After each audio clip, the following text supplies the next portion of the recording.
maybe the third time is the charm? Chris Camrani? I'm here, man. I figured when you write about something that took place before the time of the telephone, that maybe it's just foreshadowing that maybe there's some evil spirits or maybe some positive spirits that are just trying to mess with me on a Monday. I don't know. Clara, dial up Chris. Let's go through the switchboard, Clara, and get him on the telephone. So, yeah. So how much time did you have to spend at the Marriott Library to come up with all these pictures and clippings of this? Because 1916, as we all know now, is 103 years ago. So I'm guessing this wasn't readily available information and stats? No, it's surprisingly enough, the magic of the Internet made it a lot easier. There's so many things that you can just access over the Internet these days.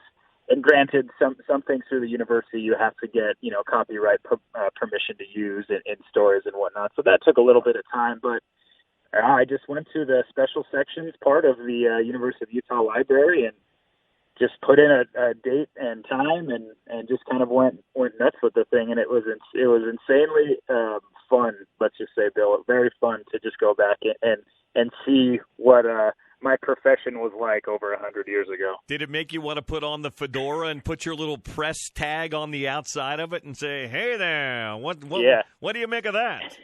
Yeah, and a cigar for sure. Of course, I would have to have the cigar without a doubt. So as you went back and looked at that last trip and that Utah win in Los Angeles all those many years ago, which I believe the final score was 27-12.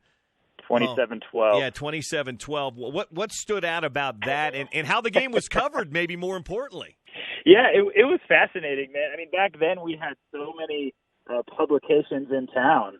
There was the Tribune, the old Herald Republican, the Salt Lake Telegram, the Chrony. It used to be the Utah Daily Chronicle instead of the Daily Utah Chronicle, and there were multiple articles every day leading up to this game, and it was just fascinating because just the way things were back then. Obviously, it was so long ago, but the writing style was a total trip. It was super fun to just see what guys came up with. And it was also a little bit of a reminder that we've progressed. A lot of references to quote unquote pretty little co-eds and whatnot. And I was like, yeah, I mean, we can. I'm kind of glad where we are in 2019 that we've moved past that era. But the just the landscape of the media coverage back then was pretty cool because you have practice reports, whereas now almost 103 years later we don't necessarily have practice reports. And it sounds like Happy Van Pelt was the team leader back then. Happy Van Pelt, Bish K. Yeah, there was Lowell Dick Romney was their star halfback. I think he's maybe a great uncle to Mitt, or just a single great uncle to Mitt Romney. But no, it was hilarious. I would encourage everybody to just go and take 5 minutes to 10 minutes to just peruse what I pieced together, because thanks to those fine gentlemen so many years ago, it made for a pretty entertaining piece. Yeah, it's a fun piece. It's some of the stuff that Chris does now, more big picture, featurey stuff. But it's up at The Athletic, and you can read it right there. And we gave you the headline just a little while ago. Going to be a little bit different going down there. It's not going to take them a couple of days on the train. They'll be down there in about an hour and a half on the airplane on Thursday, and then games on Friday. And I got to be honest, I think this is the one, Chris. I think this is the one that snaps the 103-year drought for the University of Utah. But I will throw the caveat in there. I think Utah's the better team, but I think USC could still be very dangerous. I say the same thing that I said before the BYU game. If Utah plays their game and plays it pretty clean, I think they win the game. BYU played a pretty clean game, didn't make a bunch of turnovers. USC did, and they won it. I think Utah could do the same thing.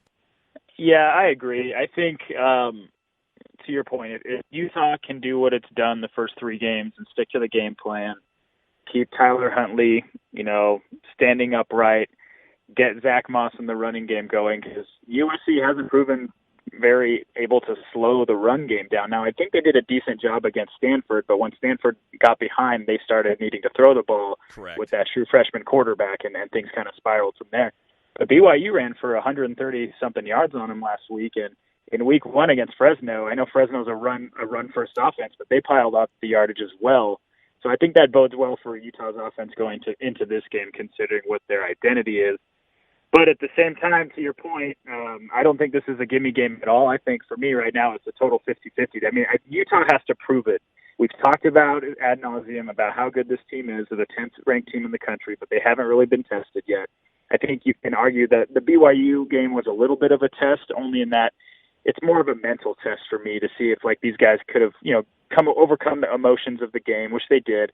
But this is going to be by far, I mean, hands down, the most talented team they've faced this year, and offensively, maybe the most potent offense they will have faced once we get to December. But yeah, I think it helps that the kid did maybe have a coming back down to earth a little bit against BYU, but maybe he finds a little bit of a motivation there. I mean, everybody was on the Keaton Slovis train after that Stanford game, and things have definitely screeched to a halt. But again, he's there for a reason, and as Coach Witt said today, those receivers are legit. And Utah always has a great matchup in the secondary with USC's receivers. Here's what I don't know, Chris. I don't know how well coached USC is because defensively they've given up time. They've got athletes all over the place, but they've given up big plays, and they can't stop the run and a bunch of that stuff. And on offense, it almost felt like watching back highlights and then going back and looking at that BYU game. It felt like Graham Harrell, come hell or high water, was going to throw that football down the field and make his freshmen make plays instead of doing what you said. Maybe run the football a little bit. Teams have run on BYU. Utah had good success running on BYU. They were dropping 8 in coverage like they did against Utah, but unlike Utah, they chose to throw it and not run it. Yeah, and this might sound crazy because it's kind of what Graham Harrell wants to do offensively, but if Utah can stop the run as they have, for most of the year, I think that's going to play into Utah's favor because while the kid does have talent and he does have tremendous wideouts around him, he's bound to make a mistake because Utah's defense is very, very good. And if you can eliminate that element of the offense, that's going to help Utah's, schemes. And what makes this air raid different, and this is what Kyle said at his press conference, it's not like Wazoo where Mike Leach is maybe going to run the ball 10 times. Like Graham Harrell will run the ball a little bit to open it up. He's going to be committed to throwing the ball, but if Utah can slow the running game down and make USC one-dimensional, now that making them one-dimensional in that aspect definitely necessitates Utah needing to step up in the secondary and in the pass rush.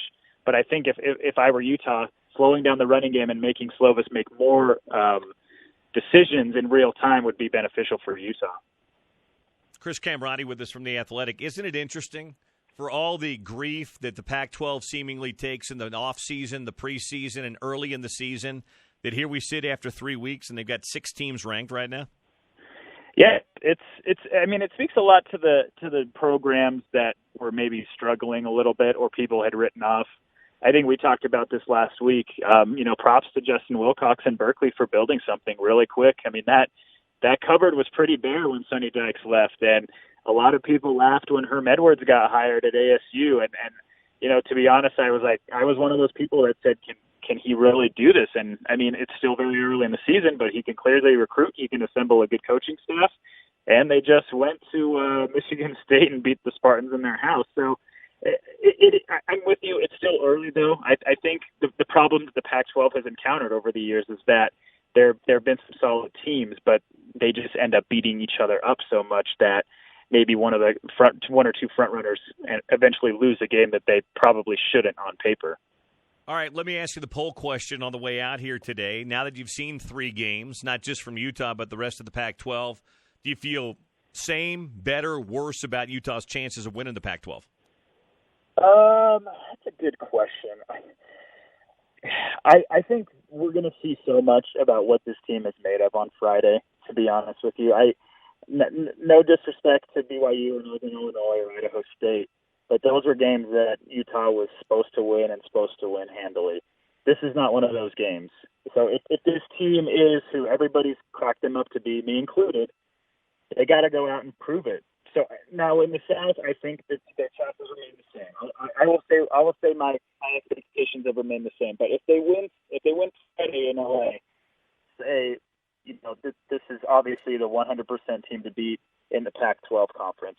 But again, they got to go out and prove it. And these guys are a competent group. I think there's something unique about this team in that they have so many veteran leaders all across the board. And just hearing a guy like Zach Moss talk after the Idaho State game, like they're in a position, Bill, where they've never been, and they seem to have embraced it, which I think goes quite a long ways in terms of developing kind of a newer avenue of culture at Utah, where you want to get to the spot where they are now, and now that they're there, they're not afraid of the moment, if that makes sense. It totally makes sense. He'll be in L.A. on Friday night, as will we, and he will be. I don't know if he'll be at the corner of Pico Boulevard and Grand Avenue. Hopefully, he's somewhere right there along USC's campus, but he may hit the liquor store while he's down there if it's still there on the corner. But he'll be at the game covering for the Athletic. Chris Camrani. Thanks, Chris. Thanks, Bill. I appreciate it. There you go. Chris Camrani with us.